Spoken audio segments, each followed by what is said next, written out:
Welcome to this explainer. Today, we're diving into some deeply fascinating source material that, quite honestly, completely shattered my understanding of the Philippine education system. For the longest time, we've measured educational success by a single metric: how many students we can just get through the front doors of a school. But getting them in the building? Well, it turns out that is only half the battle.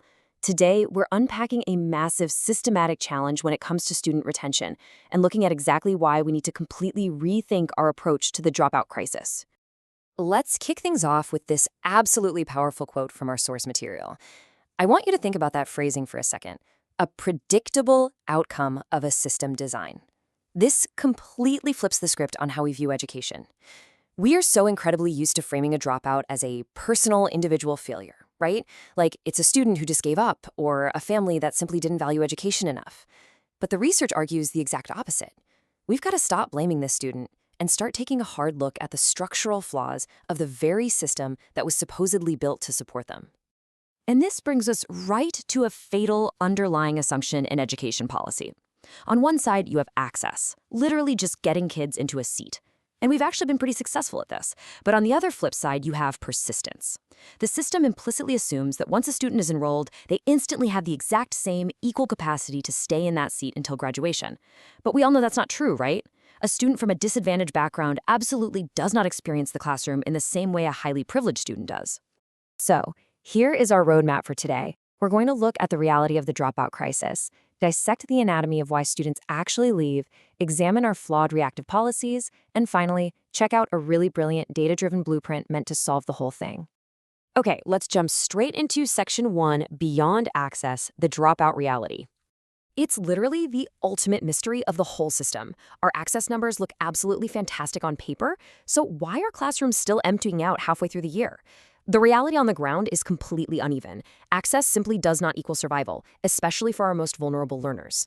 Which leads us to Section 2, Anatomy of a Dropout, and why students actually leave. I found this part incredibly eye-opening. Dropping out isn't just some isolated event where a kid wakes up on a Tuesday and decides to quit. Not at all. It's actually driven by three converging forces acting all at exactly the same time. First, you have economic pressure, where students are forced to prioritize immediate, daily income over sitting in a classroom. Second, learning gaps. Grappling to meet basic proficiency levels just totally erodes their academic confidence. And third, weak school environments. Think severe overcrowding, a lack of real support, and disengaging instruction. These three forces hit our vulnerable learners simultaneously. It's a perfect storm. And to back this up, the source text points to this really stark reality highlighted by the World Bank. Disadvantaged students face deeply ingrained implicit systemic biases. When you combine those three drivers we just talked about, the economic stress, the academic struggle, and the weak environments, it makes vulnerable students significantly more likely to leave early. It's a completely uneven playing field that directly undermines student retention. That brings us to Section 3, Reactive Policy Flaws, and how we are currently failing the vulnerable. Now, here is the massive disconnect. Our current policies are overwhelmingly reactive. They place all this emphasis on expanding access and offering generic financial support, but they seriously underinvest in early intervention.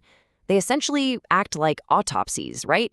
They arrive way, way too late, long after a student has fully disengaged or fallen irreparably behind. To fix this, the source argues we literally have to shift toward proactive systems. Systems that act as preventative care, identifying risks early and integrating continuous, highly personalized support before the student even thinks about leaving. And that leads us to the core solution in Section 4, the Retention Framework, or the IRF Blueprint. This policy blueprint essentially acts as a comprehensive safety net, and it operates on four sequential pillars.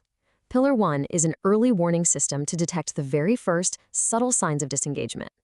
Pillar 2 provides targeted academic support to fix those early learning gaps in basics like literacy and numeracy. Pillar 3 is socioeconomic support, offering conditional financial assistance to just keep that crushing economic pressure at bay. And finally, Pillar 4 is school quality improvement, making sure the learning environment itself is engaging, welcoming, and well-resourced. It's the whole package, a truly holistic, integrated approach. Okay. Let's talk data, because a framework is only as good as its accountability, right?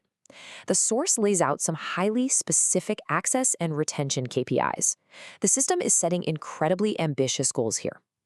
They are tracking the dropout rate, which is the proportion of dropouts relative to total enrollment, and the cohort survival rate, aiming for a massive 95% of students making it all the way from initial enrollment to graduation day. But take a really close look at this number.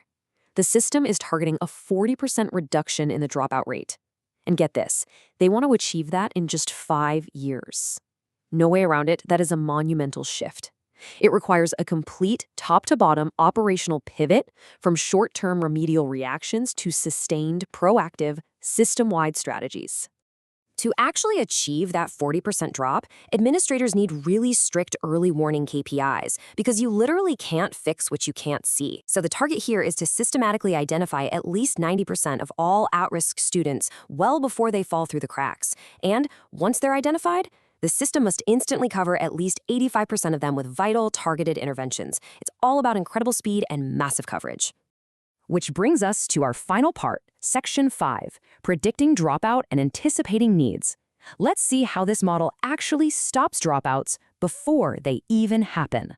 How do we do it? Well, we use data. Instead of just guessing who might leave based on a hunch, administrators use this exact set of multidimensional variables. By actively encoding things like attendance records, academic scores, and income proxies, all the way to how far the kid lives from school and their parents' education levels, schools can gather a perfectly holistic picture. It measures their engagement, their economic vulnerability, and their environmental constraints, all in one centralized place. Now, what totally blew my mind in this research is how all this raw data gets processed to create a composite risk score. It takes those variables, normalizes them, and runs them through a weighted formula to generate a student's literal probability of dropping out. Notice these specific weightings here. Attendance gets a massive 25% weight, and academic performance gets 20%. Why? Because empirical evidence overwhelmingly shows that chronic absenteeism and low academic achievement are the absolute strongest predictors of a student eventually withdrawing. By running that formula, students are instantly automatically sorted into risk thresholds. If a student scores a 70 or above, boom, they are flagged as high risk. 40 to 69 puts them at medium risk, and anything below 40 is low risk. This threshold logic is an absolute game changer. It means schools don't have to spread their already limited resources too thin. They can triage immediately and direct intense, sustained support right to the students who cross that critical 70-point line. But the true magic of this model isn't just slapping a label on a student. It's intervention simulation.